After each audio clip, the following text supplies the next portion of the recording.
This is how South Korea put its president in prison for leading an insurrection. South Korea impeached its former president in just 11 days after he tried to overturn democracy.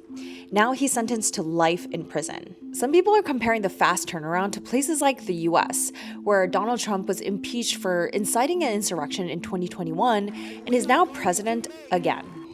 So what happened exactly? Okay, so back in 2024, President Yoon Suk-yeol declared martial law during a political standoff with the opposition-controlled National Assembly. He sent troops to try to block them and paralyze the legislature. He accused lawmakers of anti-state activity and claimed he was protecting the country. But the lawmakers forced their way into the National Assembly and voted to overturn the order within 6 hours. And just 11 days later, Parliament impeached President Yoon. Protests erupted nationwide against the president's actions, with polls showing more than 70% of South Koreans supporting impeachment. Many of the demonstrations were youth-led, part of a broader global wave of Gen Z who were demanding democratic accountability. And in April 2025, Yoon was finally removed from office. Now fast forward to February 2026, a court in Seoul found Yoon guilty of insurrection and sentenced him to life in prison. But some South Korean human rights groups argue that sentencing isn't enough. Prosecutors wanted the death penalty, and critics say the sentence still reflects leniency toward powerful elites. Look, Yoon is not the first South Korean president to face prison.